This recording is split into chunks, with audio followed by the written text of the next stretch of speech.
अस्सलाम वालेकुम एवरीवन, क्या हाल चाल है आप सबका। आई होप आप और आपके बर्ड्स बिल्कुल ठीक ठाक होंगे। उस्मान आपकी खिदमत में हाजिर है with another topic another video.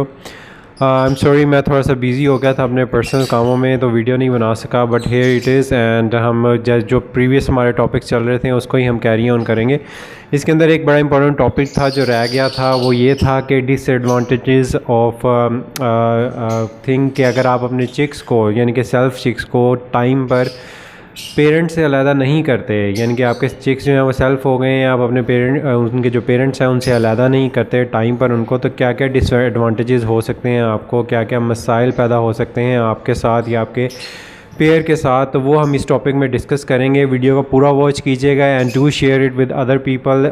ये सदका जारिया है, अगर इससे किसी की हेल्प हो सकती है तो यही मेरा मकसद था यूट्यूब का चैनल बनाने का। तो इसको मैक्सिमम अपने फ्रेंड्स, फैमिली और फेसबुक या डिफरेंट प्लेटफॉर्म पर आप शेयर करें ताकि ज़्यादा से ज़्यादा लोगों तक ये वीडियो पहुंच सके। तो चलें टॉपिक को डिस्कस करते हैं। राइट व्यूअर्स, सबसे पहले आज जो बिगेस्ट डिसएडवांटेज है इसका वो मैं आपको बता दूं, आपके साथ डिस्कस कर लूं। वो ये होता है कि अगर आपका पेयर जो है वो दोबारा ब्रीडिंग पे आना चाह रहा है या उसका टाइम हो गया ब्रीडिंग पे आने का और आपके चिक्स जो हैं वो सेल्फ हो चुके हैं और आप उनको अलहदा नहीं कर रहे हो फॉर सम रीज़न, इसके अंदर कुछ ऐसे इश्यूज़ आ जाते हैं। कुछ लोगों के पास केजेस नहीं होते, कुछ लोगों के पास स्पेसिफिक जगह नहीं होती, उनकी जगह कंजस्टेड होती है, उनके पास इतनी जगह होती ही नहीं कि वो और चिक्स के साथ उनको एडजस्ट करें, तो वो उनको पेरेंट्स के साथ ही रहने देते हैं। इस सूरत हाल में जो आपका ब्रीडर पेयर है यानी कि जो आपका मेन पेयर है उसका जो ब्रीडिंग टाइम है या उसका जो ब्रीड करने का क्लच का टाइम था वो वेस्ट होता जाएगा। यानी कि जितना टाइम वो सेल्फ चिक के साथ ज़्यादा गुजारेंगे उतना ही उनका ज़्यादा टाइम वेस्ट होगा। वो जल्दी जो है वो ब्रीड पर ना ही आएंगे, ना ही फीमेल उनको क्रॉस करने देगी मेल को, ना ही वो लेइंग करेगी। इस तरह आपका जो ब्रीडिंग टाइम है या क्लच का टाइम है वो पहले से बढ़ जाएगा। तो आप टाइम पर जो है अपने सेल्फ चिक्स को जो है वो अलहदा कर लिया करें, अदरवाइज़ जो है आपका पूरे क्लच का टाइम भी ज़ाया हो सकता है। ये जैसे हम नॉर्मली 3 क्लचेस लेते हैं एक प्रॉपर सीज़न के अंदर ऑर्गेनिकली, तो हो सकता है आप 2 क्लचेस ले सकें और वेदर चेंज हो जाए और आप तीसरा क्लच ले ही ना सकें। तो ये है सबसे पहला डिसएडवांटेज अगर आप सेल्फ चिक्स को अलहदा नहीं करते। सेकेंड नंबर पे जी सबसे बड़ा डिसएडवांटेज ये होता है कि सम टाइम आप जो है ड्यूरिंग इस सारे प्रोसेस के जब आपके चिक्स बड़े हो रहे होते हैं आप मल्टीविटामिन्स ओवरडोज कर देते हैं।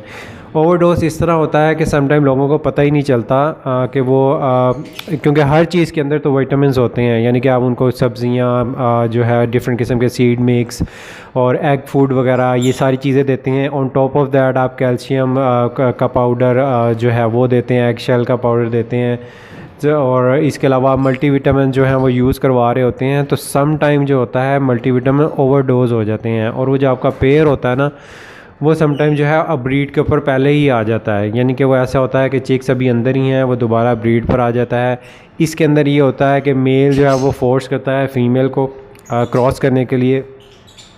इस सूरत हाल में ये सबसे ज़्यादा इंटरेस्टिंग सूरत हाल है और सिचुएशन है। इसके अंदर कुछ 3-4 के डिफरेंट किस्म के सिनेरियोज़ होते हैं और जिसमें आपको नुकसान भी हो सकता है। पहला सिनेरियो तो ये होता है कि मेल जो है वो हीट पर आ गया है, मेल के हीट पे आने की वजह से चिक्स भी अंदर हैं, वो फीमेल को है फोर्स करता है मेट क्रॉस करने के लिए। अब फीमेल जो है वो जब तक चिक को देख रही होती है केज के अंदर, केज का साइज़ छोटा होता है, आपने एक स्पेसिफिक केज दिया होता है, बॉक्स का साइज़ छोटा होता है, उसमें 3-4 बच्चे भी चले जाते हैं और मेल फीमेल भी बैठ जाते हैं, so there is no space.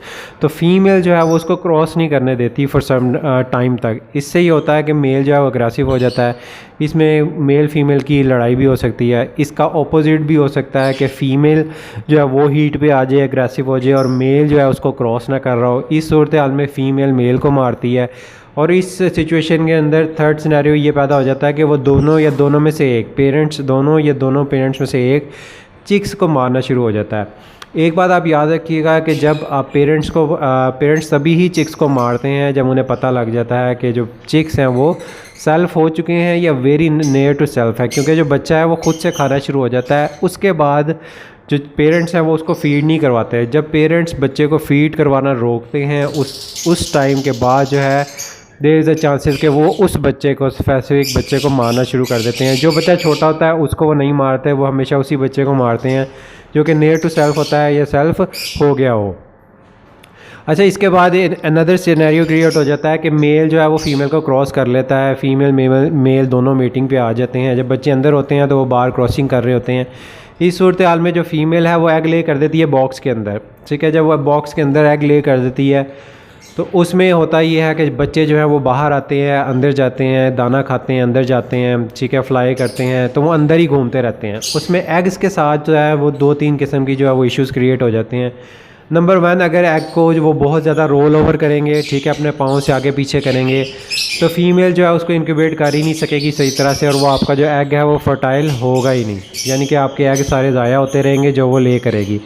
अगर वो फर्टाइल हो भी जाते हैं फॉर सम रीज़न, उस सिनेरियो में अगेन जो है उसकी इंक्यूबेशन प्रॉपर तरीके से नहीं होगी। एक एग जो है वो बच्चों के नीचे पड़ा होगा, एक एग जो है वो पेरेंट्स के नीचे पड़ा होगा, तो वो जो एग फर्टाइल हुआ है वो सही तरह से इंक्यूबेट नहीं होगा और वो डेड इंशल हो जाएगा। तो ये दोनों सिनेरियोज़ क्रिएट हो जाते हैं और ये बहुत बड़ा डिसएडवांटेज है जो मैंने आपको सारे सिनेरियोज़ बताए हैं। ये this is one of the biggest disadvantage अगर आप सेल्फ चिक्स को टाइम के ऊपर जो है वो अलहदा नहीं करते। अच्छा, इस सिनेरियो में अगर चिक्स भी अंदर हैं और आपके जो फीमेल है उसने एग ले कर दिए हैं, तो आप एक काम ये कर सकते हैं, आप उन एग्स को फॉस्टर कर सकते हैं, ठीक है। ये उस सिनेरियो में आपने सिर्फ करना है जब आपके चिक्स जो हैं वो पूरे तरीके से सेल्फ नहीं हुए और आपका जो पेयर है वो दोबारा ब्रीड पे आ गया है, तो इंस्टेड कि आप वो एग्स जो हैं वो ख़राब करवाएं, आप उनको किसी और पेयर के नीचे फोस्टर कर सकते हैं। अगर ये भी सिनेरियो आपके पास नहीं है तो मैंने आपको प्रीवियस वीडियो में एक चीज़ बताई थी, सेपरेटर लगा के किस तरह आप सेल्फ चिक्स को भी रख सकते हैं एक केज के अंदर और साथ में अपना जो ब्रीडर पेयर है उसकी ब्रीडिंग भी कैरी ऑन कर सकते हैं। अगर आपने वो वीडियो नहीं देखी तो प्लीज़ इसमें लिस्ट में जाएँ मेरी, वहाँ पर सारी वीडियोज़ मौजूद हैं, वो मैंने अपलोड की थी, तो उससे होपफुली आपको फ़ायदा होगा। राइट, इसके बाद एक और सिनेरियो आता है, डिसएडवांटेज ही है वो आपका। उसमें ये होता है कि जो मेल या फीमेल है वो मारते मारते जो है वो प्लकिंग शुरू कर देते हैं, यानी कि वो बच्चों के जो पर नोचना शुरू हो जाते हैं। इसमें ये होता है कि एक दफ़ा तो चले उन्होंने नोच लिया, आपने उन्हें देख लिया, आपने चिक्स को जो है वो आपको उठाना पड़ेगा, या तो उनको हेड फीड करवानी पड़ेगी, या फिर आपको उनके ऊपर एलोवेरा जेल है वो आप लगा सकते हैं, ठीक है। वो कड़वी होती है, उससे ये होता है कि वो फीमेल या मेल जो प्लकिंग कर रहे होते हैं वो फिर नहीं करते, लेकिन वो जो जेल है वो सूख जाती है, तो ये आपको एटलीस्ट 2 दफ़ा करना पड़ेगा, यानी कि सुबह भी आपको लगानी पड़ेगी जेल और रात को भी लगानी पड़ेगी, ताकि वो बिल्कुल भी प्लकिंग ना करें। ये आपकी एक एक्स्ट्रा ड्यूटी बन जाएगी जो आपको रेगुलरली करनी पड़ेगी। अदरवाइज़ जो बच्चे हैं उनके पर यहाँ पीछे जो होता है उनका कमर के ऊपर से पर जो है वो नहीं आएंगे, वहाँ से वो गंजे ही होंगे, बाकी उनके फ्लाइंग फीदर आते रहेंगे। चलें, उन्होंने एक दफ़ा ये कर भी लिया, इससे ये मसला पैदा हो जाता है कि उनको फिर आदत पड़ जाती है। नेक्स्ट क्लच में जब दोबारा बच्चे आएंगे तो वो दोबारा यही काम करना शुरू हो जाते हैं, दोबारा से प्लकिंग शुरू कर देते हैं। और हाँ, 80% ये जो बर्ड्स हैं वो ऐसे ही प्लकिंग की आदत डाल लेते हैं और फिर उनकी आदत कभी भी नहीं जाती, ठीक है। ना वो कैल्शियम मल्टीविटामिन से ठीक होते हैं, ना किसी और तरीके से ठीक होते हैं, वो फिर हमेशा जो है अपने बच्चों की प्लकिंग करते रहते हैं। ये एक और जो है बड़ा डिसएडवांटेज है बच्चों को जल्दी से सेल्फ बच्चों को अलहदा ना करने का। इसके अलावा जी मैंने अभी रिसेंटली जो है वो कुछ लोगों से बात सुनी थी, मैंने तो इसकी एक्सपीरियंस नहीं किया हुआ, बट मल्टीपल लोगों ने ये चीज़ बताई, तो आई थॉट कि आपके सामने शेयर कर दूं। कुछ लोग मेल को बाहर निकाल लेते हैं सिनेरियो में, यानी कि वो फीमेल को रहने देते हैं अंदर ताकि वो बच्चों को फीड करवाती रहे, और मेल को बाहर निकाल लेते हैं। उस सिनेरियो में ये भी हो जाता है समटाइम, क्योंकि मेल जो होता है वो चाहता है डोमिनेंसी अपनी केज के ऊपर। जिस केज में आपने उसे रखा होता है वो काफ़ी महीने से उसी केज में होता है और आप उससे निकाल लेते हैं उस केज से, कहीं और छोड़ देते हैं, ठीक है। आप बच्चों को आपने सेल्फ करवा लिया, मदर ने उनको फीड करवा दिया, ठीक है, आपने बच्चे सेल्फ करके बाद में कभी निकाले, और जब आप मेल को दोबारा उस केज में छोड़ते हैं तो समटाइम वो बॉन्ड नहीं होता फीमेल के साथ।